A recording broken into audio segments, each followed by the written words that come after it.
Selamat datang kembali di pembahasan mendalam kita. Anda pernah nggak sih lihat tulisan tangan orang, terus jadi mikir, kira-kira apa ya yang bisa kita pelajari dari situ? Nah, hari ini kita mau coba kupas sedikit soal grafologi. Itu loh, studi atau seni membaca karakter lewat tulisan tangan. Sumber kita kali ini agak unik nih. Kita pakai deskripsi dua buku dari gramedia.com. Pertama, Grafologi, membaca karakter orang lewat tulisan tangan, penulisnya Harvey Mutiara Rahmi. Yang kedua, Tes Grafologi oleh Jasmine Asyahida. Jadi kita nggak bedah bukunya langsung ya, tapi lebih ke intip apa sih yang dijanjikan sama buku-buku ini dari deskripsinya. Oke, misi kita hari ini coba pahami apa itu grafologi, terus apa aja sih klaim-klaim soal kegunaannya. Tapi ya itu, berdasarkan deskripsi kedua buku ini aja. Oke deh, mari kita mulai lihat lebih dekat. Langsung aja nih, apa sih inti grafologi menurut sumber yang pertama tadi? Ya, jadi menurut deskripsi buku yang Harvey Mutiara Rahmi itu, grafologi itu pada dasarnya studi tulisan tangan ya.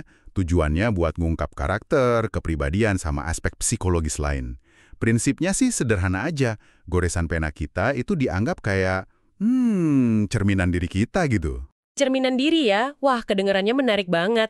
Dijelasin lebih lanjut nggak gimana kok bisa jadi alat bantu gitu? Deskripsi itu nambahin, katanya grafologi dipakai buat memahami sifat orang, terus menganalisis tren psikologis, juga ngasih wawasan gimana seseorang itu berinteraksi sama dunianya. Yang menarik, deskripsinya juga nyebut sekilas kalau ada kontroversi sih soal grafologi ini.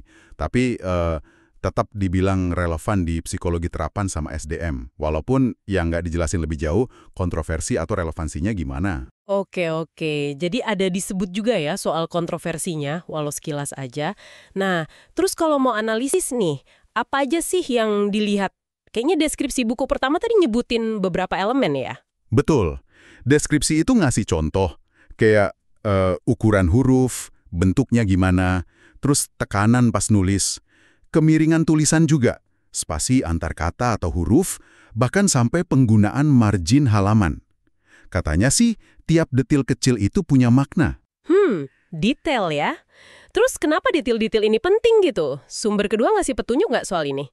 Nah, deskripsi buku Jasmine Asyahida itu kayaknya ngasih sedikit gambaran kenapa.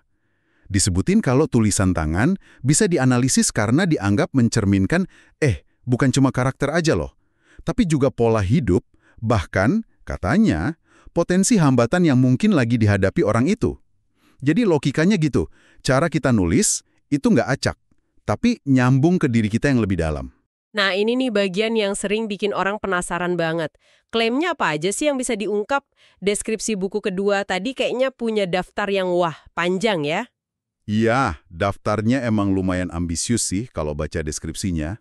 Mulai dari yang umum ya, kayak ngenalin kepribadian orang atau buat introspeksi diri, sampai ke aplikasi yang lebih spesifik, bantu milih jurusan atau karir, nilai kecocokan pasangan, bahkan buat rekrutmen karyawan.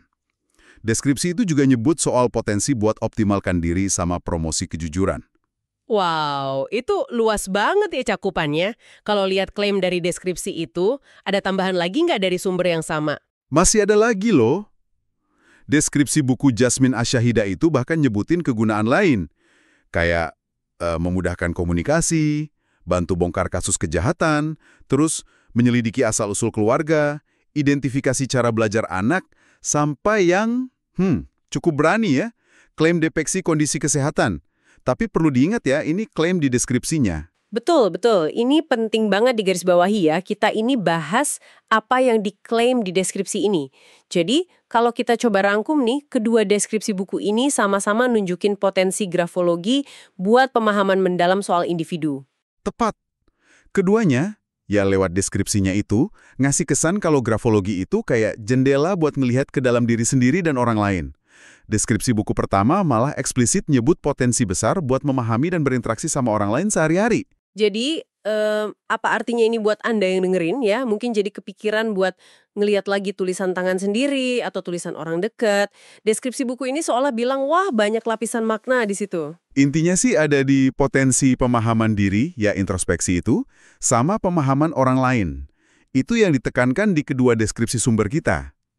Menariknya, deskripsi buku pertama tadi sempat singgung juga kalau pendekatannya idealnya berbasis bukti, diperkuat riset psikologi terkini. Cuma, yaitu, sayangnya detail soal bukti atau risetnya nggak dijabarin lebih lanjut di deskripsi yang kita punya ini. Oke deh, jadi kita udah ngintip sedikit ya dunia grafologi ini. Paling nggak lewat kacamata deskripsi dua buku tadi, gimana tulisan tangan dianalisis sama klaim-klaim luas soal potensi aplikasinya. Nah, ini mungkin bisa jadi bahan renungan menarik nih buat Anda. Kalau tulisan tangan kita itu kan bisa berubah ya, tergantung mood, kondisi fisik, atau umur. Terus, seberapa permanen sih karakter yang katanya bisa diungkap itu? Sama satu lagi, di zaman serba digital kayak sekarang, kita kan makin jarang nulis pakai tangan ya. Nah, gimana ya nasib grafologi ke depan sebagai alat buat pahami diri dan orang lain? Wah, pertanyaan bagus tuh buat dipikirin lagi. Sekian dulu ya penjelajahan kita kali ini, berdasarkan sumber yang tadi kita bahas. Sampai ketemu lagi di pembahasan berikutnya.